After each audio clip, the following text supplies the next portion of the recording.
Hi friends, എല്ലാവർക്കും എൽസ്കോർ അക്കാദമിയിലേക്ക് സ്വാഗതം. നമ്മൾ കഴിഞ്ഞ ക്ലാസ്സിൽ ക്ലാസ് 10ലെ ബയോളജിയിലെ ചാപ്റ്റർ 6 ആണ് ഡിസ്കസ് ചെയ്തത്. ഇന്ന് നമ്മൾ ഡിസ്കസ് ചെയ്യാൻ വേണ്ടിയിട്ട് പോകുന്നത് ചാപ്റ്റർ 5 ആയിട്ടുള്ള പ്രതിരോധവും ആരോഗ്യ സംരക്ഷണവും എന്നുള്ള ഒരു ഇമ്പോർട്ടൻ്റ് ആയിട്ടുള്ള ഒരു ചാപ്റ്ററാണ്. അപ്പോൾ നമുക്ക് ചാപ്റ്ററിലേക്ക് കിടക്കാം.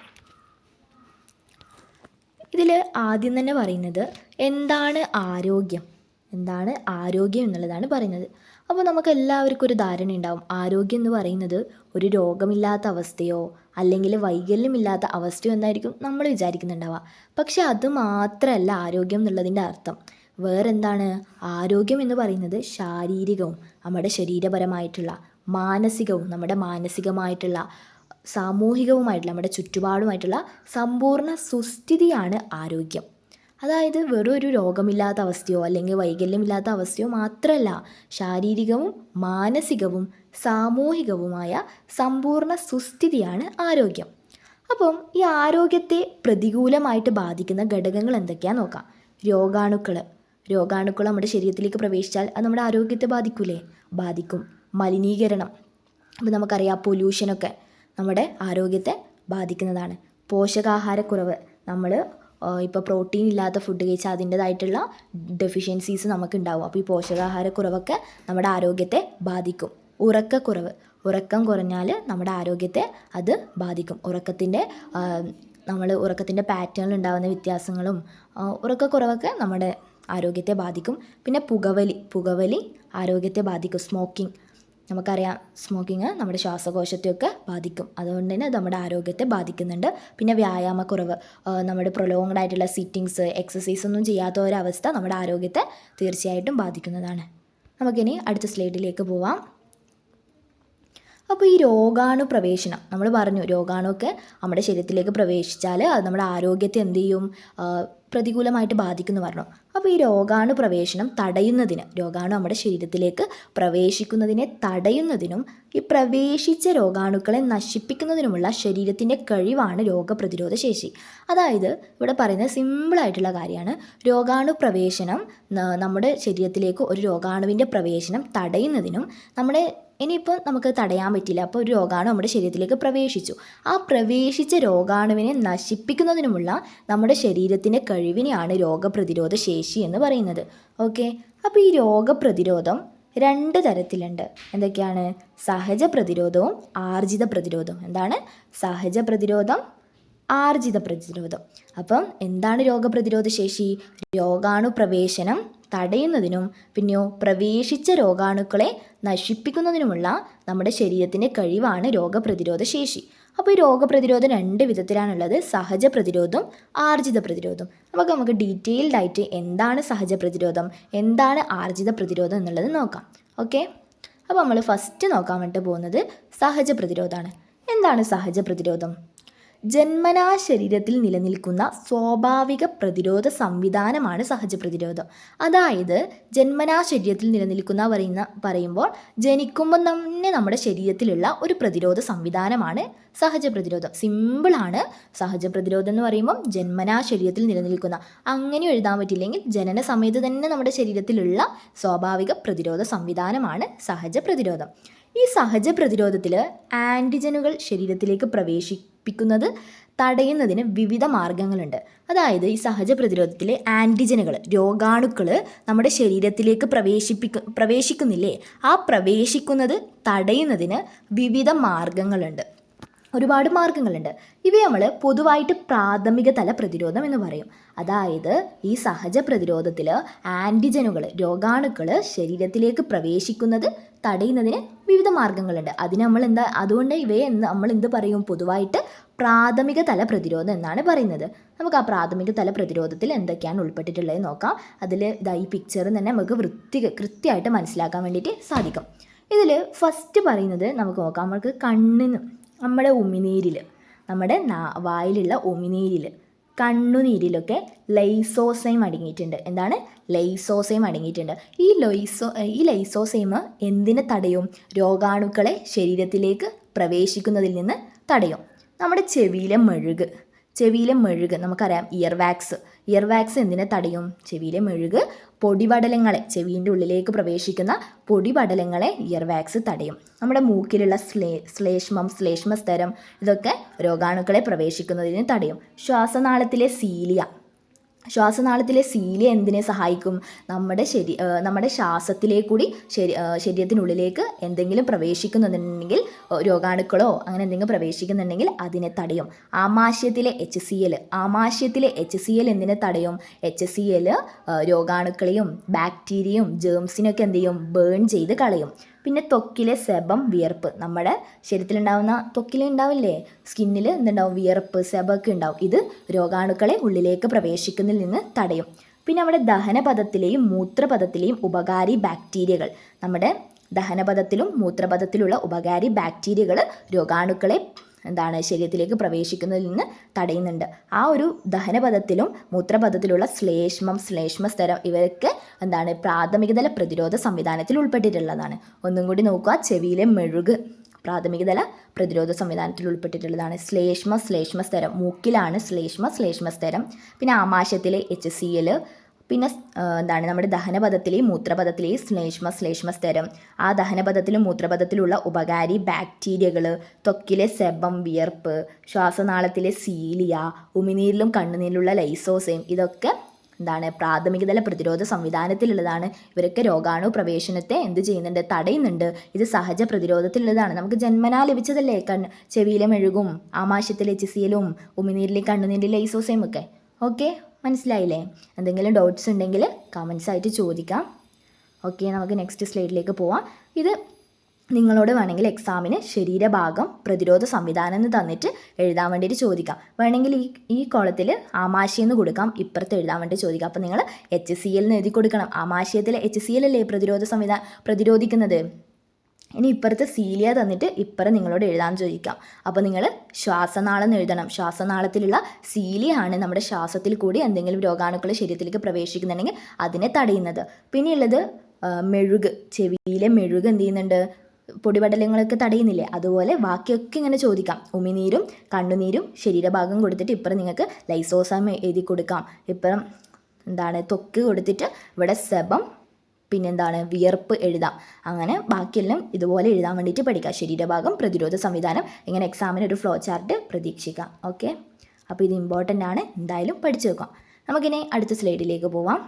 അടുത്തത് നമ്മളിപ്പം പറഞ്ഞത് പ്രാഥമികതല പ്രതിരോധമാണ്. അപ്പോൾ ഈ പ്രാഥമികതല പ്രതിരോധത്തൊക്കെ ഭേദിച്ചിട്ട് രോഗാണുക്കൾ ശരീരത്തിലെത്തിയാൽ അവയെ പ്രതിരോധിക്കാനുള്ള അടുത്തൊരു സഹജ പ്രതിരോധ സംവിധാനമാണ് ദ്വിതീയതല പ്രതിരോധം. ഒന്നുമില്ല, ഭയങ്കര സിമ്പിളായിട്ട് പറഞ്ഞുതരാം. അതായത് നമ്മളിപ്പോൾ പ്രാഥമികതല പ്രതിരോധം പറഞ്ഞു. എന്താ പറഞ്ഞത്? ചെവിയിലെ മെഴുക്, ത്വക്കിലെ സെബം, വിയർപ്പ്, ആമാശയത്തിലെ HCl, ഇതൊക്കെ പറഞ്ഞില്ലേ? ആ ഒരു പ്രാഥമികതല പ്രതിരോധത്തൊക്കെ ഭേദിച്ചിട്ട്, ആ ചെവിയിലെ മെഴുകിനെയൊക്കെ ഭേദിച്ചിട്ട് രോഗാണുക്കൾ ശരീരത്തിൽ എത്തിയാൽ അവയെ പ്രതിരോധിക്കാനുള്ള അടുത്തൊരു സഹജ പ്രതിരോധ സംവിധാനമാണ് ദ്വിതീയതല പ്രതിരോധം. എന്താണ് ദ്വിതീയതല പ്രതിരോധം? ആ ദ്വിതീയതല പ്രതിരോധത്തിൽ പങ്കെടുക്കുന്നത് ആരാണ്? വെളുത്ത രക്തകോശങ്ങളാണ്. ആ വെളുത്ത രക്തകോശങ്ങളും അവയുടെ ധർമ്മവുമാണ് അടുത്തതായിട്ട് നമ്മൾ പഠിക്കാൻ വേണ്ടി പോകുന്നത്. അപ്പോൾ ഇതിലെന്താ നമ്മൾ പറഞ്ഞത്? പ്രാഥമികതല പ്രതിരോധത്തെ ഭേദിച്ചിട്ട് രോഗാണുക്കൾ ശരീരത്തിലെത്തിയാൽ അവയെ പ്രതിരോധിക്കാനുള്ള സഹജ പ്രതിരോധ സംവിധാനമാണ് ദ്വിതീയതല പ്രതിരോധം എന്ന് പറഞ്ഞു. അപ്പോൾ ഈ ദ്വിതീയതല പ്രതിരോധത്തിൽ പങ്കെടുക്കുന്നത് വെളുത്ത രക്തകോശങ്ങളാണെന്ന് പറഞ്ഞു. അവയുടെ ധർമ്മമാണ് നമ്മൾ അടുത്തതായിട്ട് പഠിക്കാൻ പോകുന്നത്. അപ്പം ദ്വിതീയതല പ്രതിരോധത്തിൽ പങ്കെടുക്കുന്ന വെളുത്ത രക്തകോശങ്ങളും അവയുടെ ധർമ്മം. അപ്പോൾ ഒന്നാമതായിട്ട് ഫസ്റ്റ് തന്നെ നമ്മൾ പഠിക്കാൻ പോകുന്നത് ന്യൂട്രോഫിലാണ്. എന്താണ് ന്യൂട്രോഫിലിൻ്റെ പിക്ചർ ഇവിടെ കൊടുത്തിട്ടുണ്ട്. വേണമെങ്കിൽ പിക്ചർ തന്നിട്ട് നിങ്ങളോട് എന്താണെന്ന് ഐഡൻറ്റിഫൈ ചെയ്യാൻ വേണ്ടി ചോദിക്കുക. അതുകൊണ്ട് പിക്ചേഴ്സ് എന്ത് ചെയ്യുക, ഓർത്ത് വെക്കുക. അപ്പോൾ ന്യൂട്രോഫിലാണ് ആദ്യത്തെ വെളുത്ത രക്തകോശം നമ്മൾ പഠിക്കാൻ പോകുന്നത് ന്യൂട്രോഫിലാണ്. എന്താ ന്യൂട്രോഫില്? ന്യൂട്രോഫില് ബാക്ടീരിയ എന്ത് ചെയ്യുന്നു? വിഴുങ്ങി നശിപ്പിക്കുന്നു. ന്യൂട്രോഫില് ബാക്ടീരിയ എന്ത് ചെയ്യുന്നു? വിഴുങ്ങി നശിപ്പിക്കുന്നു. രോഗാണുക്കൾക്കെതിരെ എന്ത് ഉൽപ്പാദിപ്പിക്കുന്നു? രാസവസ്തുക്കൾ ഉൽപ്പാദിപ്പിക്കുന്നു. അപ്പോൾ ന്യൂട്രോഫിൽ എന്താണ് ചെയ്യുന്നത്? ബാക്ടീരിയ വിഴുങ്ങി നശിപ്പിക്കുന്നുണ്ട്, രോഗാണുക്കൾക്കെതിരെ രാസവസ്തുക്കൾ ഉൽപ്പാദിപ്പിക്കുന്നുണ്ട്. അടുത്തത് ഈസിനോഫിലിൻ്റെ ചിത്രം ഇവിടെ കൊടുത്തിട്ടുണ്ട്. ഈസിനോഫിൽ എന്താണ്? അലർജി ഉണ്ടാകുമ്പോൾ പുറത്തുവിടുന്ന രാസവസ്തുക്കൾ എന്ത് ചെയ്യുന്നു? നിർവീര്യമാക്കുന്നു. നമുക്ക് അലർജി ഉണ്ടാകുമ്പോൾ നമ്മൾ പുറത്തുവിടുന്ന രാസവസ്തുക്കളില്ലേ, അവയെ നിർവീര്യമാക്കുന്നു എന്ന് പറഞ്ഞാൽ പ്രവർത്തനരഹിതമാക്കുന്നു. പരാതങ്ങളെ നശിപ്പിക്കുന്നു. പരാതങ്ങൾ എന്ന് വെച്ചാൽ പാരസൈറ്റ്സിനെ എന്ത് ചെയ്യുന്നു, നശിപ്പിച്ച് കളയുന്നു. അപ്പോൾ നമ്മൾ ഫസ്റ്റ് പറഞ്ഞത് ന്യൂട്രോഫിലാണ്. ന്യൂട്രോഫിൽ എന്താണ്, ബാക്ടീരിയയെ വിഴുങ്ങി നശിപ്പിക്കുന്നുണ്ട്. പിന്നെ രോഗാണുക്കൾക്കെതിരെ എന്ത് ഉൽപ്പാദിപ്പിക്കുന്നുണ്ട്, രാസവസ്തുക്കൾ ഉൽപ്പാദിപ്പിക്കുന്നുണ്ട്. ഈസിനോഫിലോ നമ്മൾ അലർജി ഉണ്ടാകുമ്പോൾ പുറത്തുവിടുന്ന രാസവസ്തുക്കളെ നിർവീര്യമാക്കുന്നുണ്ട്. പരാതങ്ങൾ എന്ത് ചെയ്യുന്നുണ്ട്, നശിപ്പിച്ച് കളയുന്നുണ്ട്. ഓക്കെ, അടുത്തായിട്ട് നമ്മൾ നോക്കാൻ പോകുന്നത് മോണോസൈറ്റ് ആണ്. എന്താണ് മോണോസൈറ്റ്? അടുത്തൊരു WBC, അതായത് എന്താണ്, വെളുത്ത രക്തകോശങ്ങളാണ് മോണോസൈറ്റ്. മോണോസൈറ്റിൻ്റെ പിക്ചറും ഇവിടെ കൊടുത്തിട്ടുണ്ട്. പിക്ചേഴ്സ് എല്ലാം തന്നാൽ ഐഡൻറ്റിഫൈ ചെയ്യാൻ പറ്റുന്ന രീതിയിൽ മനസ്സിലാക്കി വെക്കണം. ഓക്കെ, ഇപ്പോൾ ഈ മോണോസൈറ്റ് എന്താ ചെയ്യുന്നത്, അന്യവസ്തുക്കൾ, ബാക്ടീരിയ, മൃതകോശങ്ങൾ എന്ന് വെച്ചാൽ ഡെഡ് സെൽസ്, പ്രവർത്തനരഹിതമായിട്ടുള്ള മരിച്ച കോശങ്ങൾ, മൃതകോശങ്ങൾ, അവയൊക്കെ എന്ത് ചെയ്യുന്നു, വിഴുങ്ങി നശിപ്പിക്കുന്നു. മോണോസൈറ്റ് എന്താ ചെയ്യുന്നത്, അന്യവസ്തുക്കൾ, ബാക്ടീരിയകൾ, മൃതകോശങ്ങൾ, അവയൊക്കെ വിഴുങ്ങി നശിപ്പിക്കുന്നുണ്ട്. മറ്റ് പ്രതിരോധ കോശങ്ങളെ എന്ത് ചെയ്യുന്നു, ഉത്തേജിപ്പിക്കുന്നു. ബാക്കിയുള്ള പ്രതിരോധ കോശങ്ങളെ ഉത്തേജിപ്പിക്കുന്നു എന്ന് പറഞ്ഞാൽ അതിനെ സ്റ്റിമുലേറ്റ് ചെയ്യുന്നു, പ്രവർത്തനക്ഷമമാക്കുന്നു. ഓക്കെ, അപ്പോൾ നമ്മൾ നേരത്തെ ന്യൂട്രോഫിലിൻ്റെ കാര്യം ഇങ്ങനെയാണ് പറഞ്ഞത്. ന്യൂട്രോഫിലും എന്ത് ചെയ്യുന്നുണ്ട്, ബാക്ടീരിയ വിഴുങ്ങി നശിപ്പിക്കുന്നുണ്ട്. മോണോസൈറ്റും എന്ത് ചെയ്യുന്നുണ്ട്, ബാക്ടീരിയ വിഴുങ്ങി നശിപ്പിക്കുന്നുണ്ട്. ഓക്കെ, മോണോസൈറ്റ് എന്താണ്, അന്യവസ്തുക്കൾ, ബാക്ടീരിയകൾ, മൃതകോശങ്ങൾ, അവയൊക്കെ വിഴുങ്ങി നശിപ്പിക്കുന്നുണ്ട്. മറ്റു പ്രതിരോധ കോശങ്ങളെ ഉത്തേജിപ്പിക്കുന്നുണ്ട്. ഓക്കെ, അടുത്ത നമ്മൾ നോക്കാൻ പോകുന്നത് വേറൊരു വെളുത്ത രക്തകോശങ്ങളാണ്, ബാസോഫിൽ. എന്താണ്, ബാസോഫിൽ. അതിൻ്റെ എന്താണ്, രക്തം കട്ട പിടിക്കുന്നത് തടയുന്ന ഹെപ്പാരിൻ. എന്താണ്, നമ്മുടെ രക്തം കട്ട പിടിക്കുന്നത് തടയുന്ന ഹെപ്പാരിനില്ലേ, ആ ഹെപ്പാരിനെയും അലർജി ഉണ്ടാകുമ്പോൾ വീക്കത്തിന് കാരണമാകുന്ന ഹിസ്റ്റമിനെയും ഉൽപ്പാദിപ്പിക്കുന്നു. ബേസോഫിൽ എന്താണ് ചെയ്യുന്നത്, രക്തം കട്ട പിടിക്കുന്നത്, നമ്മൾ മുറിവോ എന്തെങ്കിലും ഉണ്ടായാൽ രക്തം കട്ട പിടിക്കൂലേ, ആ രക്തം കട്ട പിടിക്കുന്നതിനെ തടയുന്ന ഹെപ്പാരിനെയും അലർജി ഉണ്ടാകുമ്പോൾ വീക്കത്തിന് ഹിസ്റ്റമിനെയും ഉൽപ്പാദിപ്പിക്കുന്നുണ്ട്. ആര്, ബേസോഫിലിൻ്റെ കാര്യം മറക്കരുത്. രക്തം കട്ട പിടിക്കുന്നത് തടയുന്ന ഹെപ്പാരിനെയും പിന്നെ എന്തിനാണ് ഉൽപ്പാദിപ്പിക്കുന്നത്, അലർജി ഉണ്ടാകുമ്പോൾ വീക്കത്തിന് കാരണമാകുന്ന ഹിസ്റ്റമിനെയും ഉൽപ്പാദിപ്പിക്കുന്നുണ്ട്. ഓക്കെ, ഇനി നമുക്ക് അടുത്തത് എന്താണെന്ന് നോക്കാം. അടുത്തതിൽ പറയുന്നത് ഫാഗോസൈറ്റോസിസ് ആണ്. എന്താണ്, ഫാഗോസൈറ്റോസിസ്. ഈ ഫാഗോസൈറ്റോസിസിൽ നമുക്ക് നോക്കാം, ഇത് എക്സാമിന് ചോദിക്കാൻ ചാൻസ് ഉള്ള ഒരു പോർഷനാണ് ഫാഗോസൈറ്റോസിസ്. ഫാഗോസൈറ്റോസിസിൽ എന്താണ് പറയുന്നത് നോക്കാം. ഫാഗോസൈറ്റോസിസ് എന്ന് പറയുന്നത് വെളുത്ത രക്തകോശങ്ങൾ, നമ്മളിപ്പം പറഞ്ഞു മോണോസൈറ്റ്, ന്യൂട്രോഫില്, അങ്ങനത്തെ വെളുത്ത രക്തകോശങ്ങൾ രോഗാണുക്കളെ വിഴുങ്ങി നശിപ്പിക്കുന്ന ഒരു പ്രക്രിയയാണ് ഫാഗോസൈറ്റോസിസ്. നമ്മൾ പറഞ്ഞു രോഗാണുക്കളെ, വെളുത്ത രക്തകോശങ്ങൾ എന്ത് ചെയ്യുന്നു, രോഗാണുക്കളെ വിഴുങ്ങി നശിപ്പിക്കുന്ന പ്രക്രിയയാണ് ഫാഗോസൈറ്റോസിസ്. അപ്പോൾ ഈ ഫാഗോസൈറ്റോസിൽ ഏർപ്പെടുന്ന ഈ വെളുത്ത രക്തകോശങ്ങളിലെ അവയെ നമ്മൾ ഫാഗോസൈറ്റുകൾ എന്ന് പറയും. വെളുത്ത രക്തകോശങ്ങളായിട്ടുള്ള ന്യൂട്രോഫിലും മോണോസൈറ്റ് എന്നിവ ഫാഗോസൈറ്റുകളാണ്. അത് പറയുമ്പോൾ തന്നെ ഞാൻ നിങ്ങളോട് പറഞ്ഞിട്ടുണ്ടായിരുന്നു, ഈ ന്യൂട്രോഫിലും മോണോസൈറ്റും എന്ത് ചെയ്യുന്നുണ്ട്, ബാക്ടീരിയയെ വിഴുങ്ങി നശിപ്പിക്കുന്നുണ്ട്. അതാണ് രോഗാണുക്കളെ വിഴുങ്ങി നശിപ്പിക്കുന്ന ഒരു പ്രക്രിയയാണ് ഫാഗോസൈറ്റോസിസ്. അതുകൊണ്ടാണ് ന്യൂട്രോഫിലും മോണോസൈറ്റും എന്ത് ചെയ്യുന്നത്, ഇതിലെ വെളുത്ത രക്തകോശങ്ങളായിട്ടുള്ള ന്യൂട്രോഫിലും മോണോസൈറ്റും ഫാഗോസൈറ്റുകളാണെന്ന് പറയുന്നത്. അപ്പോൾ ഫാഗോസൈറ്റോസിൽ ഏർപ്പെടുന്ന രക്തകോശങ്ങളെ നമ്മൾ എന്താണ് പറയുന്നത്, ഫാഗോസൈറ്റുകൾ. അപ്പം ഇതിൽ ഫാഗോസൈറ്റുകൾ ആയിരിക്കുകയാണ് ന്യൂട്രോഫിലും മോണോസൈറ്റും, വെളുത്ത രക്തകോശങ്ങളായിട്ടുള്ള ന്യൂട്രോഫിലും മോണോസൈറ്റുമാണ് ഫാഗോസൈറ്റുകൾ. അപ്പം ഫാഗോസൈറ്റോസിസ് എന്ന് പറഞ്ഞ പ്രോസസ്സ് എന്താണ്, വെളുത്ത രക്തകോശങ്ങൾ രോഗാണുക്കളെ വിഴുങ്ങി നശിപ്പിക്കുന്ന പ്രക്രിയയാണ് ഫാഗോസൈറ്റോസിസ്. ഈ ഫാഗോസൈറ്റോസിസിൽ ഏർപ്പെടുന്ന രക്തകോശങ്ങളാണ് എന്ത്, ഫാഗോസൈറ്റുകൾ. വെളുത്ത രക്തകോശങ്ങളായിട്ടുള്ള ന്യൂട്രോഫിൽ, മോണോസൈറ്റ് എന്നിവ എന്താണ്, ഫാഗോസൈറ്റുകളാണ്. ഓക്കെ, ഇത് ക്ലിയർ അല്ലേ? ഇതെന്തായാലും മനസ്സിലാക്കി വെക്കണം. എന്തായാലും ഈ പ്രോസസ്സ് എന്താണ്, ഇതിലേർപ്പെടുന്ന രണ്ട് ഫാഗോസൈറ്റുകൾ, ആ രണ്ട് വെളുത്ത രക്തകോശങ്ങൾ ഏതൊക്കെയാണ്, പിന്നെ ഈ ഫാഗോസൈറ്റോസിൽ ഏർപ്പെടുന്ന രക്തകോശങ്ങൾ എന്താണ് പറയാന്നുള്ളത് കൂടി ഒന്ന് മനസ്സിലാക്കി വെക്കാം. നമുക്കിനി ഈ ഫാഗോസൈറ്റോസിസിൻ്റെ ഘട്ടങ്ങൾ എങ്ങനെയാണെന്ന് നോക്കാം. ഓക്കെ, അത് ഞാൻ ഇത് നിങ്ങൾക്ക് പറഞ്ഞു തരാം, എന്നിട്ട് പിക്ചർ കാണിച്ചിട്ട് ഒന്ന് മനസ്സിലാക്കി തരാം. ഓക്കെ, അപ്പോൾ ഇതിൽ പറയുന്നത് രോഗാണു എന്ത് ചെയ്യുന്നു, കോശത്തിനുള്ളിലേക്ക് പ്രവേശിക്കുന്നു. രോഗാണു എന്ത് ചെയ്യുന്നു, കോശത്തിനുള്ളിലേക്ക് പ്രവേശിക്കുന്നു. അത് ഈ പിക്ചറിൽ നിങ്ങൾക്ക് കാണാൻ വേണ്ടി പറ്റും. രോഗാണു എന്ത് ചെയ്യുന്നു, കോശത്തിനുള്ളിലേക്ക് പ്രവേശിച്ചില്ലേ, രോഗാണു കോശത്തിനുള്ളിലേക്ക് പ്രവേശിക്കുന്നു. ഇവിടെ നിന്ന് ഈ രോഗാണുവിനെ കോശത്തിനുള്ളിലെ ഒരു വെസിക്കിൾ, അതായത് ഒരു കോശത്തിനുള്ളിൽ ഒരു കുഴി എന്ത് ചെയ്യുന്നു, വിഴുങ്ങുന്നു. അതായത് രോഗാണുവിനെ കോശത്തിനുള്ളിലെ ഒരു വെസിക്കിൾ വിഴുങ്ങുന്നു. ആ വെസിക്കിളിനെയാണ് ആ ഒരു ഇതിനെയാണ് നമ്മൾ ഫാഗോസോം എന്ന് പറയുന്നത്. അതായത് ഞാൻ നിങ്ങൾക്ക് കാണിച്ചു തരാം. ഈ രോഗാണുവിൻ്റെ ഇവിടെയുള്ളതാണ് ഇതിൻ്റെ റിസപ്റ്റേഴ്സ്, ഗ്രാഹികൾ എന്ന് പറയും. അപ്പോൾ ഈ രോഗാണുവിനെ നമ്മുടെ കോശത്തിനുള്ളിലുള്ള ഒരു വെസിക്കിൾ എന്ന് പറഞ്ഞാൽ കോശത്തിനുള്ളൊരു കുഴി അങ്ങനെയൊക്കെ പറയാം, അത് എന്ത് ചെയ്യുന്നു, രോഗാണുവിനെ വിഴുങ്ങുന്നു. ഇതാണ് ഫാഗോസോം കണ്ടോ, ഈ ഒരു വെസിക്കിളാണ് ഫാഗോസോം. അത് എന്ത് ചെയ്യുന്നു, രോഗാണുവിനെ എന്ത് ചെയ്യുന്നു, വിഴുങ്ങുന്നു. ഓക്കെ, മനസ്സിലായില്ലേ? അതായത് ഈ കോശത്തിനുള്ളിലേക്ക് പ്രവേശിച്ച രോഗാണുവിനെ കോശത്തിനുള്ളിലുള്ള ഒരു വെസിക്കിൾ, ആ ഒരു കോശക്കുഴി എന്ത് ചെയ്യുന്നു, വിഴുങ്ങുക ചെയ്യുന്നത്. ആ ഒരു ഇതാണ് ഫാഗോസോം. ആ ഒരു വെസിക്കിൾ അതാണ് ഫാഗോസോം. എന്നിട്ട് കോശത്തിനുള്ളിലുള്ള ലൈസോസോം ഉണ്ട്. അത് ആരുമായിട്ട് കൂടിച്ചേരും, ഈ ഫാഗോസോമായിട്ട് കൂടിച്ചേരും. ഇതാണ് ഫാഗോലൈസോസോം. അതും ഈ പിക്ചറിൽ ക്ലിയർ ആയിട്ട് പറയുന്നുണ്ട്. അതായത് ഈ ഫാഗോസോം നമ്മുടെ സെല്ലിൻ്റെ ഉള്ളിലുള്ള ലൈസോസോമുമായിട്ട് കൂടി ചേർന്നിട്ട് എന്തായിട്ട് മാറും, ഫാഗോലൈസോസോം. എന്തായിട്ട് മാറും, ഫാഗോലൈസോസോം. കാണുന്നില്ലേ, ഇതാണ് നമ്മുടെ ലൈസോസോം. ഇത് നമ്മുടെ രോഗാണുവാണ്, ഇതിൽ ഫാഗോസോമാണ്. അവിടത്തേക്ക് ഈ ലൈസോസോമും കൂടി ചേരുമ്പോൾ ഫാഗോലൈസോസോമായിട്ട് മാറുന്നു. ഓക്കെ, ക്ലിയർ അല്ലേ? അപ്പോൾ എന്താണ്, കോശത്തിനുള്ളിലെ ലൈസോസോം ഫാഗോസോമുമായിട്ട് കൂടിച്ചേരുന്നു. ഇതാണ് ഫാഗോലൈസോസോം. എന്നിട്ട് ഈ ലൈസോസോമിൽ എന്തുണ്ട്, എൻസൈമുകളുണ്ട്. ആ എൻസൈമുകൾ രോഗാണുവിനെ എന്ത് ചെയ്യുന്നു, ദഹിപ്പിക്കുന്നു. ആ ദഹിച്ച അവശിഷ്ടങ്ങൾ കോശം എന്ത് ചെയ്യുന്നു, പുറത്തേക്ക് തള്ളിക്കളയുന്നു. അതായത് ഈ ഫാഗോലൈസോസോമിൻ്റെ ഉള്ളിൽ നമ്മൾ പറഞ്ഞു, ലൈസോസോമായിട്ട് ഫാഗോസോം കൂടിച്ചേർന്നിട്ടാണ് ഫാഗോലൈസോസോം ഉണ്ടാകുന്നത്. ഈ ലൈസോസോമിലെ എൻസൈമുകൾ ഈ രോഗാണുവിനെ എന്ത് ചെയ്യുന്നു, ദഹിപ്പിക്കുന്നു. എന്നിട്ട് കാണുന്നില്ലേ, ഈ ഒരു രോഗാണു എന്ത് ചെയ്യുന്നു, ചിതറിപ്പോയി. അതിൽ നിന്ന് എന്ത് ചെയ്യും, അവശിഷ്ടങ്ങൾ, ആ ഒരു ദഹനത്തിന് ശേഷം അവശിഷ്ടങ്ങളെ എന്ത് ചെയ്യുന്നു, കോശം പുറത്തേക്ക് തള്ളുന്നു. ആ അവശിഷ്ടങ്ങളാണ് ഇത്. ഓക്കെ, ക്ലിയർ അല്ലേ? ഇതാണ് ഫാഗോസൈറ്റോസിസിൻ്റെ ഘട്ടങ്ങൾ. നിങ്ങളുടെ എക്സാമിന് ഫാഗോസൈറ്റോസിസിൻ്റെ ഘട്ടങ്ങൾ ചോദിച്ചാൽ തീർച്ചയായിട്ടും നിങ്ങളിത് എഴുതി വെക്കുക. നിങ്ങൾക്ക് നിങ്ങളുടേതായ ഭാഷയിൽ നിങ്ങൾക്ക് എങ്ങനെയാണോ മനസ്സിലായത് അതുപോലെ എഴുതി വെച്ചാൽ മതി. ഞാൻ ഒന്നും കൂടി ഇത് പറയാം. രോഗാണു എന്ത് ചെയ്യുന്നു, കോശത്തിനുള്ളിലേക്ക് പ്രവേശിക്കുന്നു. എന്നിട്ട് ആ രോഗാണുവിനെ കോശത്തിനുള്ളിലുള്ള ഒരു വെസിക്കിൾ എന്ത് ചെയ്യുന്നു, വിഴുങ്ങുന്നു. ആ ഒരു വെസിക്കിളാണ് ഫാഗോസോം എന്ന് പറയുന്നത്.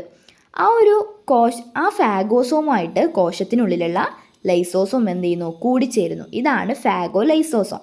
അപ്പോൾ ആ ലൈസോസോം ഇല്ലേ, ഫാഗോസോമായിട്ട് കൂടിച്ചേരുന്നത് നമ്മൾ പറഞ്ഞു, ലൈസോസോമും ഫാഗോസോമും എന്ത് ചെയ്യുന്നു, കൂടിച്ചേരുന്നു. ആ ഫാഗോലൈസോസോമിലുള്ള ലൈസോസോമിലെ എൻസൈം എന്ത് ചെയ്യുന്നു, രോഗാണുവിനെ ദഹിപ്പിക്കുന്നു. അപ്പോൾ ആ ദഹിച്ച അവശിഷ്ടങ്ങൾ എന്ത് ചെയ്യുന്നു, കോശം പുറത്തേക്ക് തള്ളിക്കളയുന്നു. ഇതാണ് ഫാഗോസൈറ്റോസിസിൻ്റെ ഘട്ടങ്ങൾ. നിങ്ങൾ ഈ പിക്ചർ മനസ്സിൽ ഓർത്ത് വെച്ചാൽ തന്നെ ബാക്കിയെല്ലാം നിങ്ങൾക്ക് ക്ലിയർ ആകും. നമുക്ക് നോക്കാം. ഇതിൽ നിങ്ങൾ കാണുന്നുണ്ട്, രോഗാണു എന്ത് ചെയ്യുന്നു, ശരീരത്തിനുള്ളിലേക്ക് പ്രവേശിക്കുന്നു. രോഗാണു ശരീരത്തിനുള്ളിലേക്ക് പ്രവേശിച്ചതിന് ശേഷം എന്ത് ചെയ്യുന്നു, ഫാഗോസോം ഒരു വെസിക്കിളിനെ ആ ഒരു വെസിക്കിളിൻ്റെ ഉള്ളിലേക്ക് എന്ത് ചെയ്യുന്നു, രോഗാണു കയറുന്നു. അതാണ് ഫാഗോസോം എന്ന് പറയുന്നത്. ഫാഗോസോം എന്ന് പറയുന്ന കോശത്തിനുള്ള ഒരു വെസിക്കിളിൻ്റെ ഉള്ളിലേക്ക് രോഗാണു എത്തുന്നു. അതാണ് ഫാഗോസോം. ഈ ഫാഗോസോം കോശത്തിനുള്ളിലെ ലൈസോസോമായിട്ട് കൂടിച്ചേർന്നിട്ട് ഫാഗോലൈസോസോം ആവുന്നു. ഈ ലൈസോസോമിലെ എൻസൈമുകൾ രോഗാണുവിനെ ദഹിപ്പിക്കുന്നു. അപ്പോൾ കാണുന്നില്ലേ, രോഗാണു ഇങ്ങനെ ചിന്നിച്ചിതറുന്നു. അതിൽ നിന്ന് ബാക്കിയുള്ള അവശിഷ്ടങ്ങൾ എന്ത് ചെയ്യുന്നു, നമ്മുടെ കോശം പുറത്തേക്ക് തള്ളുന്നു. ഇതാണ് ഫാഗോസൈറ്റോസിസ്. മറക്കല്ലേ, എന്തായാലും ഓർമ്മ വേണം. എക്സാമിന് ഫാഗോസൈറ്റോസിസിൻ്റെ ഘട്ടങ്ങൾ ചോദിക്കും. ഓക്കെ അല്ലേ? നമുക്കിനി അടുത്ത പാർട്ടിലേക്ക് പോകാം.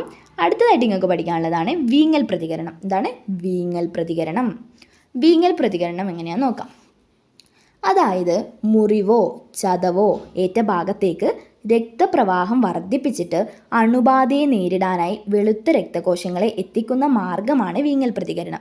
അതായത് നമ്മുടെ ശരീരത്തിൽ എവിടെയെങ്കിലും മുറിവോ ചതവോ ഏറ്റ ഭാഗത്തേക്ക് എന്ത് ചെയ്യും, രക്തപ്രവാഹം വർദ്ധിപ്പിക്കും. എന്ത് ചെയ്യും, രക്തപ്രവാഹം എന്ന് പറഞ്ഞാൽ രക്തയോട്ടം വർദ്ധിപ്പിച്ചിട്ട് അണുബാധയെ, അവിടത്തേക്ക് വരുന്ന ആ ഒരു അണുബാധ, ആ രോഗാണുവിനെ നേരിടാനായിട്ട് വെളുത്ത രക്തകോശങ്ങളെ എത്തിക്കുന്ന മാർഗം. അതായത് ഈ രക്തപ്രവാഹം കൂടുമ്പോൾ എന്ത് ചെയ്യും, അതിലേക്കൂടി വെളുത്ത രക്തകോശങ്ങൾ എത്തിക്കും. ആ ഒരു മാർഗ്ഗമാണ് വീങ്ങൽ പ്രതികരണം എന്ന് പറയുന്നത്. ഒന്നും കൂടി ശ്രദ്ധിക്കുക. നമ്മുടെ ശരീരത്തിൽ എവിടെയെങ്കിലും മുറിവോ ചതവലോ ഏറ്റ ഭാഗത്തേക്ക് രക്തപ്രവാഹം വർദ്ധിപ്പിച്ചിട്ട് അണുബാധയെ അല്ലെങ്കിൽ ആ രോഗാണുവിനെ നേരിടാനായി വെളുത്ത രക്തകോശങ്ങളെ എത്തിക്കുന്ന മാർഗ്ഗമാണ് വീങ്ങൽ പ്രതികരണം.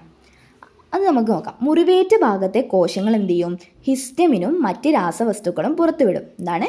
മുറിവേറ്റ ഭാഗത്തുള്ള നമ്മുടെ ആ ഒരു മുറിവേറ്റ ഭാഗം ഉണ്ടാവില്ലേ, ആ ഭാഗത്തുള്ള കോശങ്ങൾ എന്ത് ചെയ്യും? ആ ഒരു മുറിവേറ്റ ഭാഗത്ത് എന്തായാലും കോശങ്ങളുണ്ടാവും. ആ കോശങ്ങൾ ഹിസ്റ്റമിനും മറ്റ് രാസവസ്തുക്കൾ എന്ത് ചെയ്യും? പുറത്തുവിടുന്നു. ഇതെന്ത് ചെയ്യുന്നു? രക്തക്കുഴലുകളെ വികസിപ്പിക്കുന്നു. അത് നമ്മുടെ ഈ മുറിവേറ്റ ഭാഗത്തെ കോശങ്ങൾ ഹിസ്റ്റമിനും മറ്റു രാസവസ്തുക്കളൊക്കെ പുറത്തുവിടുമ്പം നമ്മുടെ രക്തക്കുഴലുകൾ വികസിക്കാൻ കാരണമാകും. അപ്പോൾ അവിടെ എന്ത് ചെയ്യും? രക്തപ്രവാഹം വർദ്ധിക്കും. രക്തക്കുഴലുകൾ വികസിച്ചാൽ നമുക്കറിയാം എന്താണ്, അവിടെ രക്തപ്രവാഹം വർദ്ധിക്കുക ചെയ്യുക. അപ്പോൾ അവിടെ എന്ത് ചെയ്യും? ആ രക്തപ്രവാഹം വർദ്ധിച്ചിട്ട് വെളുത്ത രക്തകോശങ്ങളായിട്ടുള്ള മോണോസൈറ്റുകളും ന്യൂട്രോഫിലുകളും ആ ഭാഗത്തേക്ക് എത്തുന്നു. ഇവ രോഗകാരികളെ വിഴുങ്ങി നശിപ്പിക്കുന്നു. വീങ്ങൽ പ്രതികരണത്തിലും എന്താണ്? രോഗകാരികളെ വിഴുങ്ങി നശിപ്പിക്കൽ തന്നെയാണ്. അപ്പോൾ നമുക്കറിയാം, വിഴുങ്ങി നശിപ്പിക്കുന്ന ബാക്ടീരിയോ രോഗകാരികളൊക്കെ വിഴുങ്ങി നശിപ്പിക്കുന്ന വെളുത്ത രക്തകോശങ്ങളാണ് മോണോസൈറ്റുകളും ന്യൂട്രോഫിലുകളും നമുക്കറിയാം. അപ്പോൾ അവരെന്ത് ചെയ്യുന്നു? രോഗകാരികളെ വിഴുങ്ങി നശിപ്പിക്കുകയാണ് ചെയ്യുന്നത്. അപ്പോൾ എന്താണ്? ഒന്നും കൂടി എന്താണ് വീങ്ങൽ പ്രതികരണം എന്ന് നോക്കാം. മുറിവോ ചതവോ ഏറ്റ ഭാഗത്തേക്ക് രക്തപ്രവാഹം വർദ്ധിപ്പിച്ചിട്ട് അണുബാധയെ നേരിടാനായിട്ട് വെളുത്ത രക്തകോശങ്ങളെ എത്തിക്കുന്ന മാർഗ്ഗമാണ്. അപ്പോൾ ആ മുറിവേറ്റ ഭാഗത്തുള്ള കോശങ്ങൾ എന്ത് ഉൽപ്പാദിപ്പിക്കും? എന്ത് പുറത്തുവിടും? ഹിസ്റ്റമിനും മറ്റു രാസവസ്തുക്കളും. അത് നമ്മുടെ രക്തക്കുഴലുകൾ വികസിക്കാൻ വേണ്ടിയിട്ട് കാരണമാവും. അപ്പോൾ സ്വാഭാവികമായിട്ടും രക്തക്കുഴൽ വികസിച്ചാൽ രക്തപ്രവാഹം കൂടും. അപ്പോൾ എന്താണ്? രക്തപ്രവാഹം കൂടി വർദ്ധിച്ചിട്ട് വെളുത്ത രക്തകോശങ്ങളായിട്ടുള്ള മോണോസൈറ്റുകളും ന്യൂട്രോഫിലുകളും എന്ത് ചെയ്യും? ആ ഭാഗത്തേക്ക്, ആ മുറിവേറ്റ ഭാഗത്തേക്ക് എത്തും. അപ്പോൾ അവരെന്ത് ചെയ്യും? രോഗകാരികളെ വിഴുങ്ങി നശിപ്പിക്കും. ഇതാണ് വീങ്ങൽ പ്രതികരണം. ഇതിൻ്റെ ഒരു ചിത്രമുണ്ട്, നമുക്കത് നോക്കാം. ഈ ചിത്രത്തിൽ വീങ്ങൽ പ്രതികരണമാണ് കൊടുത്തിട്ടുള്ളത്. അതായത് നമ്മുടെ ശരീരത്തിൽ ഒരു മുറിവേറ്റ ഭാഗം, ശരീരത്തിലെ മുറിവേറ്റ ഭാഗത്ത് രോഗാണുക്കളൊക്കെ ഉണ്ട്. ആ മുറിവേറ്റ ഭാഗത്തെ കോശങ്ങൾ എന്ത് ചെയ്യും? ഹിസ്റ്റമിനും മറ്റു രാസവസ്തുക്കളൊക്കെ ഉൽപ്പാദിപ്പിക്കും. അപ്പോൾ നമ്മുടെ രക്തക്കുഴലുകൾ എന്ത് ചെയ്യും? വികസിക്കും. അവിടെ രക്തപ്രവാഹം കൂടും. അതിലേക്കൂടെ എന്ത് ചെയ്യും? വെളുത്ത രക്തകോശങ്ങളായിട്ടുള്ള ന്യൂട്രോഫിലുകളും മോണോസൈറ്റുകളും എന്ത് ചെയ്യുന്നു? ആ ഭാഗത്തേക്ക് എത്തുന്നു. അവരെന്ത് ചെയ്യുന്നു? വെളുത്ത രക്തകോശങ്ങളായിട്ടുള്ള ന്യൂട്രോഫിലും മോണോസൈറ്റും എന്ത് ചെയ്യുന്നു? അവിടെയുള്ള രോഗകാരികളെ വിഴുങ്ങി നശിപ്പിക്കുന്നു. ഇപ്പോൾ വീങ്ങുന്നു. നമ്മളിപ്പം ഒരു മുറിവോ ചതവൊക്കെ പറ്റിയാൽ അവിടെ നമ്മൾ വേഗം കൈ നീര് വെക്കലില്ലേ? അതുതന്നെയാണ് വീങ്ങൽ പ്രതികരണം. ഓക്കെ, ക്ലിയർ അല്ലേ? നമുക്ക് അടുത്ത ടോപ്പിക്കിലേക്ക് പോവാം. അടുത്തത് വളരെ സിമ്പിളാണ്, നമുക്ക് എല്ലാവർക്കും അറിയുന്നതാണ് പനി. എന്താണ്? പനി എന്താണ്? പനി എന്ന് പറഞ്ഞാൽ നമുക്കറിയാം, പനി വരുമ്പോൾ നമ്മുടെ ശരീരത്തിന് നല്ല ചൂടുണ്ടാവും. അതങ്ങ് ഓർത്ത് വെച്ചാൽ മതി. ശരീരത്തിൻ്റെ താപനില എന്ത് ചെയ്യുന്നു? സാധാരണ പരിധിക്ക് മുകളിൽ ഉയരുന്ന അവസ്ഥയാണ് പനി. സാധാരണ താപനില എത്രയാണ്? എന്താണ്? 37 ഡിഗ്രി സെൽഷ്യസ് ആണ്. എത്രയാണ്? 37 ഡിഗ്രി സെൽഷ്യസ് ആണ് സാധാരണ താപനില. അതായത് നമ്മുടെ ശരീരത്തിൻ്റെ താപനില സാധാരണ പരിധിക്ക് മുകളിൽ ഉയരുന്ന അവസ്ഥ എന്ന് പറഞ്ഞാൽ ശരീരത്തിൻ്റെ താപനില ഈ 37 ഡിഗ്രി സെൽഷ്യസിന് മുകളിൽ ഉയരുന്ന അവസ്ഥയാണ് പനി. അപ്പോൾ അണുബാധയോ വീക്കോ ഒക്കെ ഉണ്ടാകുമ്പോൾ ശരീരത്തിലെ വെളുത്ത രക്തകോശങ്ങൾ പൈറോജൻസ് എന്ന് പറഞ്ഞിട്ടുള്ള ഒരു രാസവസ്തു പുറത്തുവിടും. ഇവയാണ് താപനില ഉയർത്താൻ തലച്ചോറിന് നിർദ്ദേശം നൽകുന്നത്. അതായത് നമ്മുടെ ശരീരത്തിൽ ഈ പനി എന്ന് പറയുന്നത് ഒരു രോഗമല്ല, ഒരു രോഗത്തിൻ്റെ ലക്ഷണമാണ് പനി എന്ന് പറയുന്നത്. ഓക്കെ, അപ്പോൾ നമ്മുടെ ശരീരത്തിൽ ഒരു അണുബാധയോ അതായത് എന്തെങ്കിലും രോഗകാരികളെ ശരീരത്തിലേക്ക് പ്രവേശിക്കുകയോ അല്ലെങ്കിൽ നമ്മുടെ ശരീരത്തിൽ വേറെ എവിടെയെങ്കിലും വീക്കോ പഴുപ്പൊക്കെ ഉണ്ടാകുമ്പോൾ ശരീരത്തിലെ വെളുത്ത രക്തകോശങ്ങൾ, നമ്മൾ പറഞ്ഞു WBC, വെളുത്ത രക്തകോശങ്ങൾ ഏതാ? ന്യൂട്രോഫിൽ, മോണോസൈറ്റ്, ബേസോഫിൽ, ഈസിനോഫിൽ എന്നൊക്കെ പറഞ്ഞില്ലേ? ആ വെളുത്ത രക്തകോശങ്ങൾ ഒരു രാസവസ്തു പുറത്തുവിടും. ആ രാസവസ്തുവാണ് പൈറോജൻസ്. മറക്കരുത്, ആ പേര് നല്ല ഓർമ്മ വേണം, പൈറോജൻസ്. ആ പൈറോജൻസ് ആണ് താപനില ഉയർത്താൻ വേണ്ടിയിട്ട്, നമ്മുടെ ശരീരത്തിൻ്റെ താപനില ഉയർത്താൻ വേണ്ടിയിട്ട് തലച്ചോറിന് നിർദ്ദേശം നൽകുന്നത്. അങ്ങനെ താപനില സാധാരണ പരിധിക്ക് മുകളിൽ ഉയരുമ്പോഴാണ് നമുക്ക് എന്ത് വരുന്നത്? പനി വരുന്നത്. അപ്പം അണുബാധയോ വീക്കോ ഒക്കെ ഉണ്ടാകുമ്പോൾ ശരീരത്തിലെ വെളുത്ത രക്തകോശങ്ങൾ എന്ത് ചെയ്യും? പൈറോജൻസ് എന്ന രാസവസ്തു പുറത്തുവിടും. ഇവയാണ് താപനില ഉയർത്താൻ തലച്ചോറിന് നിർദ്ദേശം നൽകുന്നത്. ഒരു ക്വസ്റ്റ്യൻ വരാം, എന്താണ്? താപനില ഉയർത്താൻ തലച്ചോറിന് നിർദ്ദേശം നൽകുന്ന രാസവസ്തു ഏത്? പൈറോജൻസ് എന്ന് പറയുന്ന രാസവസ്തു ആണ് എന്ത് ചെയ്യുന്നത്? താപനില ഉയർത്താൻ തലച്ചോറിന് നിർദ്ദേശം നൽകുന്നത്. അതാണ് പനി. അങ്ങനെയാണ് നമുക്ക് എന്ത് ചെയ്യുന്നത്? നമ്മുടെ ശരീരത്തിന് താപനില ഉണ്ടായിട്ട് ആ ഒരു ചൂടിനെയാണ് നമ്മൾ പനി എന്ന് പറയുന്നത്. ഓക്കെ, ഇനി നമുക്ക് ഇവിടെ കൊടുത്തിട്ടുണ്ട്, പനി ഒരു തരം പ്രതിരോധ സംവിധാനമാണ്. പനി ഒരു രോഗമല്ല, ഒരു പ്രതിരോധ സംവിധാനമാണ്. അപ്പോൾ ഈ ഉയർന്ന താപനില എന്താണ് ഫാഗോസൈറ്റുകൾ ഈ ഉയർന്ന താപനിലയിൽ എന്ത് ചെയ്യുന്നു? ഫാഗോസൈറ്റുകൾ രോഗാണുക്കളെ കൂടുതൽ വേഗത്തിൽ വിഴുങ്ങി നശിപ്പിക്കാനും രോഗാണുക്കളുടെ വളർച്ചയെ തടയാനും രോഗപ്രതിരോധ ശേഷി കൂട്ടാനും സഹായിക്കുന്നു. അപ്പോൾ എന്ത് ചെയ്യുന്നു? ഈ പൈറോജൻസ് നമ്മുടെ എന്താണ് ബ്രെയിനിന്, തലച്ചോറിന് നിർദ്ദേശം നൽകുകയാണ് താപനില ഉയർത്താൻ. അപ്പോൾ ഈ ഉയർന്ന താപനില ഫാഗോസൈറ്റുകളെ രോഗാണുക്കളെ കൂടുതൽ വേഗത്തിൽ വിഴുങ്ങി നശിപ്പിക്കാനും രോഗാണുക്കളുടെ വളർച്ചയെ തടയാനും രോഗപ്രതിരോധ ശേഷി കൂട്ടാനും സഹായിക്കുന്നു. ഫാഗോസൈറ്റുകൾ എന്ന് പറഞ്ഞാൽ ഫാഗോസൈറ്റോസിൽ ഏർപ്പെടുന്ന രക്തകോശങ്ങളാണ് ഫാഗോസൈറ്റുകൾ എന്ന് നമ്മൾ പറഞ്ഞു. അപ്പം വെളുത്ത രക്തകോശങ്ങളായിട്ടുള്ള ന്യൂട്രോഫിലും മോണോസൈറ്റും ഒക്കെയാണ് ഫാഗോസൈറ്റുകൾ. അപ്പോൾ ഈ ഉയർന്ന താപനില ന്യൂട്രോഫിലിനെയും മോണോസൈറ്റിനെയൊക്കെ സഹായിക്കും. എങ്ങനെയാണ്? രോഗാണുക്കളെ കൂടുതൽ വേഗത്തിൽ വിഴുങ്ങി നശിപ്പിക്കാൻ വേണ്ടി കഴിയും. എപ്പോൾ? ഉയർന്ന താപനിലയിൽ. പിന്നെ രോഗാണുക്കളുടെ വളർച്ചയെ തടയാൻ വേണ്ടിയിട്ട് സാധിക്കും. പിന്നെ രോഗപ്രതിരോധ ശേഷി കൂട്ടാനും പനി സഹായിക്കുന്നുണ്ട്. അതുകൊണ്ട് തന്നെ പനി ഒരു തരം പ്രതിരോധ സംവിധാനമാണ്. എക്സാമിന് വേണമെങ്കിൽ ചോദിക്കാം, പനി ഒരു തരം പ്രതിരോധ സംവിധാനമാണ്, സാധൂകരിക്കുക, അങ്ങനെ എന്തെങ്കിലും ചോദിച്ചാൽ നിങ്ങളിത് എഴുതി കൊടുക്കുക. പനി എന്ന് പറയുന്നത് എന്താണ്? ശരീരത്തിൻ്റെ താപനില സാധാരണ പരിധിക്ക് മുകളിൽ ഉയരുന്നൊരവസ്ഥയാണ്.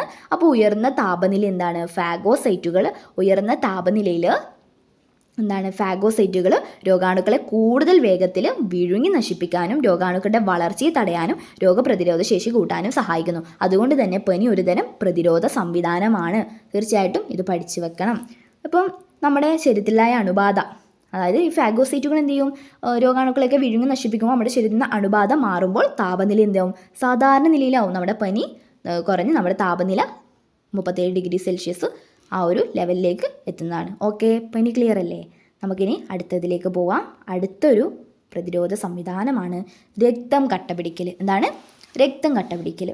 നമുക്കറിയാം, നമ്മുടെ ത്വക്കിൽ മുറിവുണ്ടാകുമ്പോൾ, നമ്മുടെ സ്കിന്നിൽ എവിടെയെങ്കിലും മുറിവുണ്ടാകുമ്പോൾ എന്ത് ചെയ്യും? പെട്ടെന്ന് തന്നെ രക്തപ്രവാഹം, നമുക്കറിയാം നമ്മുടെ കൈ ഒരു കത്തി കൊണ്ട് എന്തെങ്കിലും മുറിഞ്ഞാൽ രക്തപ്രവാഹം ഉണ്ടാകും. രക്തം എന്ത് ചെയ്യും? പുറത്തേക്ക് ഒഴുകും.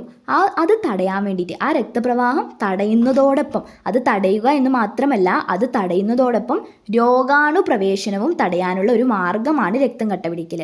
നമ്മുടെ ത്വക്കിൽ, നമ്മുടെ സ്കിന്നിൽ ഒരു മുറിവുണ്ടാകുമ്പോൾ രക്തപ്രവാഹം തടയാന്ന് മാത്രമല്ല, അതോടൊപ്പം തന്നെ ആ ഒരു മുറിവിലേക്കൂടി നമ്മുടെ ശരീരത്തിലേക്ക് എന്ത് ചെയ്യും? രോഗാണു പ്രവേശിക്കും. ആ രോഗാണു പ്രവേശനമൊക്കെ തടയാനുള്ള ഒരു മാർഗ്ഗമാണ് രക്തം കട്ടപിടിക്കൽ. നമുക്കറിയാം, നമ്മുടെ ശരീരത്തിൽ ഒരു മുറിവുണ്ടായാൽ അത് ഉണങ്ങാതെ ആ ഒരു രക്തത്തോടെ തന്നെ അവിടെ നിൽക്കുകയാണെങ്കിൽ പൊടിപടലങ്ങളൊക്കെ ഉള്ളിൽ കയറിയിട്ട് പഴുപ്പുണ്ടാവാനുള്ള ചാൻസ് വരെ ഉണ്ട്. അപ്പോൾ അവിടെ ത്വക്കിൽ മുറിവുണ്ടാകുമ്പോൾ രക്തപ്രവാഹം തടയുന്നതോടൊപ്പം രോഗാണു പ്രവേശനവും കൂടി തടയാനുള്ള ഒരു മാർഗ്ഗമാണ് രക്തം കട്ടപിടിക്കൽ എന്ന് പറയുന്നത്. അപ്പം അതെങ്ങനെയാണ് നമുക്ക് നോക്കാം.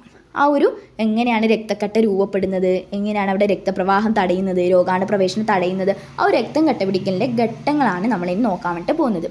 മുറിവുണ്ടാകുമ്പോൾ നമ്മുടെ ശരീരത്തിൽ എവിടെയെങ്കിലും കത്തി കൊണ്ടോ എങ്ങനെയെങ്കിലും മുറിഞ്ഞാൽ ആ സ്ഥാനത്തുള്ള പ്ലേറ്റ്ലെറ്റുകൾ എന്ന് പറയുന്നത് നമ്മുടെ WBC, RBC പോലെയുള്ള നമ്മുടെ ശരീരത്തിലുള്ള ഒരു കോശമാണ് പ്ലേറ്റ്ലെറ്റുകൾ എന്ന് പറയുന്നത്. ആ പ്ലേറ്റ്ലെറ്റുകളും പരിക്കേറ്റ കലകളും ഒക്കെ എന്ത് ചെയ്യും? ഇപ്പോൾ നമ്മൾ മുറിവുണ്ടായാൽ ആ ഭാഗത്തുള്ള ടിഷ്യൂസിനൊക്കെ എന്ത് ചെയ്തിട്ടുണ്ടാവും? പരിക്കേറ്റിട്ടുണ്ടാവും. അവർ എന്ത് ഉൽപ്പാദിപ്പിക്കും? ത്രോംബോപ്ലാസ്റ്റിൻ എന്ന എൻസൈമിനെ ഉൽപ്പാദിപ്പിക്കും. എന്താണ് ഉൽപ്പാദിപ്പിക്കുക? ത്രോംബോപ്ലാസ്റ്റിൻ. ഈ പേരെന്തായാലും മറക്കരുത്, ഓർത്ത് വെക്കണം. ത്രോംബോപ്ലാസ്റ്റിൻ. മുറിവുണ്ടാകുമ്പോൾ ആ സ്ഥാനത്തുള്ള ആരൊക്കെയാണ് ഉൽപ്പാദിപ്പിക്കുക? പ്ലേറ്റ്ലെറ്റും പരിക്കേറ്റ കലകളും എന്ത് ഉൽപ്പാദിപ്പിക്കും? ത്രോംബോപ്ലാസ്റ്റിൻ എന്ന് പറഞ്ഞിട്ടുള്ള ഒരു എൻസൈമിനെ ഉൽപ്പാദിപ്പിക്കും. ഓക്കെ, എന്നിട്ട് ഇത് രക്തപ്ലാസ്മയിലെ പ്രോത്രോംബിൻ എന്ന പ്രോട്ടീനെ ത്രോംബിനാക്കി മാറ്റും. ഈ ത്രോംബോപ്ലാസ്റ്റിൻ ഇല്ലേ, നേരത്തെ ഉൽപ്പാദിപ്പിച്ച് ആ മുറിവുണ്ടായ ഭാഗത്തുള്ള പ്ലേറ്റ്ലെറ്റുകളും പിന്നെന്താണ് പരിക്കേറ്റ കലകളും ഉൽപ്പാദിപ്പിച്ച ത്രോംബോപ്ലാസ്റ്റിൻ എന്ന് പറഞ്ഞിട്ടുള്ള എൻസൈം ഇല്ലേ, അത് രക്തപ്ലാസ്മയിലെ പ്രോത്രോംബിൻ എന്ന് പറഞ്ഞിട്ടുള്ള പ്രോട്ടീനെ ത്രോംബിനാക്കി മാറ്റും. ത്രോംബോപ്ലാസ്റ്റിന് പ്രോത്രോംബിൻ എന്ന് പറഞ്ഞിട്ടുള്ള എൻസൈമിനെ എന്താക്കി മാറ്റും? ത്രോംബിനാക്കി മാറ്റും. ഈ ത്രോംബിൻ ഫൈബ്രിനോജിൻ എന്ന് പറഞ്ഞിട്ടുള്ള ഒരു നിഷ്ക്രിയ പ്രോട്ടീനെ ഫൈബ്രിനാക്കി മാറ്റും. ആ ഫൈബ്രിൻ്റെ നാരുകൾ, നമുക്കറിയാം ഫൈബ്രിൻ എന്ന് പറഞ്ഞാൽ തന്നെ നാരുകളാണ്. ആ ഫൈബ്രിൻ നാരുകൾ ഉണ്ടാക്കുന്ന വലക്കണ്ണികളിൽ, ലായാണുള്ളത്, വലക്കണ്ണികളാണ്, ലായാണ്. ആ വലക്കണ്ണികളിൽ ചുവന്ന രക്താണുക്കൾ എന്ത് ചെയ്യും? അകപ്പെടും. അവിടെ എന്നിട്ട് എന്ത് രൂപപ്പെടും? രക്തക്കട്ട രൂപപ്പെടുകയും ചെയ്യുന്നു. മുറിവുണങ്ങുന്നത് വരെ ഇത് കൂടുതൽ രക്തനഷ്ടം തടയുന്നു. അപ്പം രക്തക്കട്ട രൂപപ്പെട്ടാൽ രക്തം ഒഴുകുന്നത് എന്ത് ചെയ്യുന്നു, നമ്മുടെ രക്തനഷ്ടം തടയുകയാണ് ചെയ്യുന്നത്. ഒന്നും കൂടി പറഞ്ഞുതരാം ക്ലിയർ ആയിട്ട് നോക്കാം. നമുക്കറിയാം രക്തം കട്ട പിടിക്കൽ എന്ന് പറഞ്ഞാൽ ത്വക്കിൽ മുറിവുണ്ടാകുമ്പോൾ രക്തപ്രവാഹം തടയുന്നതോടൊപ്പം രോഗാണു പ്രവേശനം തടയാനുള്ള ഒരു മാർഗ്ഗമാണ് രക്തം കട്ട പിടിക്കൽ. അപ്പം മുറിവുണ്ടാകുമ്പോൾ ആ സ്ഥാനത്തുള്ള പ്ലേറ്റ്ലെറ്റുകളും പരിക്കേറ്റ കലകളും ത്രോംബോപ്ലാസ്റ്റിൻ എന്ന് പറഞ്ഞിട്ടുള്ള ഒരു എൻസൈമിനെ ഉൽപ്പാദിപ്പിക്കുന്നു. എന്താണ് ത്രോംബോപ്ലാസ്റ്റിൻ എന്ന് പറഞ്ഞിട്ടുള്ള ഒരു എൻസൈമിനെ ഉൽപ്പാദിപ്പിക്കുന്നു. ത്രോംബോപ്ലാസ്റ്റിൻ എന്ന് പറഞ്ഞിട്ടുള്ള എൻസൈമിനെ ഉൽപ്പാദിപ്പിക്കുന്നു. അപ്പോൾ ഈ ത്രോംബോപ്ലാസ്റ്റിൻ എന്ന് പറഞ്ഞിട്ടുള്ള ഒരു എൻസൈമിനെ ഉൽപ്പാദിപ്പിക്കുകയാണ്. ഇത് രക്തപ്ലാസ്മയിലെ പ്രോത്രോംബിൻ എന്ന പ്രോട്ടീനെ ത്രോംബിനാക്കി മാറ്റുന്നു. എന്താണ് പ്രോത്രോംബിൻ എന്ന പ്രോട്ടീനെ ത്രോംബിനാക്കി മാറ്റുന്നു. ത്രോംബിന് ഫൈബ്രിനോജൻ എന്ന് പറഞ്ഞിട്ടുള്ള ഒരു പ്രോട്ടീനെ ഫൈബ്രിനാക്കി മാറ്റുന്നു. ഈ ഫൈബ്രിൻ നാരുകളിൽ ഉണ്ടാക്കുന്ന വലക്കണ്ണികളിൽ ചുവന്ന രക്താണുക്കൾ അകപ്പെടുകയും രക്തക്കട്ട രൂപപ്പെടുകയും ചെയ്യുന്നു. മുറിവുണങ്ങുന്നത് വരെ ഇത് കൂടുതൽ രക്തനഷ്ടം തടയാണ് ചെയ്യുന്നത്. ഓക്കെ, ഇതാണ് രക്തക്കട്ട രൂപപ്പെടൽ. ഈ പിക്ചർ കൂടി പറയാം. ഈ പിക്ചറിൽ ഫസ്റ്റത്തെ പിക്ചറിൽ നമുക്കറിയാം മുറിവൊന്നുമില്ല. അവിടെ എന്ത് ചെയ്യുന്നു, പ്ലേറ്റ്ലെറ്റുകളും രക്തകോശങ്ങളൊക്കെ ഇങ്ങനെ നടക്കുന്നുണ്ട്. ഈ രണ്ടാമത്തെ പിക്ചറിൽ ഇവിടെ മുറിവുണ്ടായ ഭാഗത്തേക്ക് പ്ലേറ്റ്ലെറ്റുകളും രക്താണുക്കളൊക്കെ എന്ത് ചെയ്യുന്നുണ്ട്, കൂടിച്ചേർന്നിട്ട് ഇത് രൂപപ്പെടുത്തുന്നുണ്ട്. ഈ മൂന്നാമത്തെ പിക്ചറിലാണ് എന്ത് ചെയ്യുന്നത്, ഫൈബ്രിൻ നാരുകൾ കൂടിച്ചേർന്നിട്ട് രക്തക്കട്ട രൂപപ്പെട്ടിട്ട് നമ്മുടെ മുറിവിനെ എന്ത് ചെയ്യുന്നത്, അവിടെ രക്തക്കട്ട രൂപപ്പെടുത്തുന്നത്. ഓക്കെ, അടുത്ത ബാക്കിയുള്ളത് ഈ ചാപ്റ്ററിൻ്റെ ബാക്കി ഭാഗം നമുക്ക് അടുത്ത ക്ലാസ്സിൽ എന്ത് ചെയ്യാം, ഡിസ്കസ് ചെയ്യാം. അടുത്തൊരു പാർട്ട് പെട്ടെന്ന് തന്നെ അപ്ലോഡ് ആക്കുന്നതായിരിക്കും. അപ്പോൾ നമുക്ക് അടുത്തൊരു ക്ലാസ്സിൽ കാണാം. Thank you.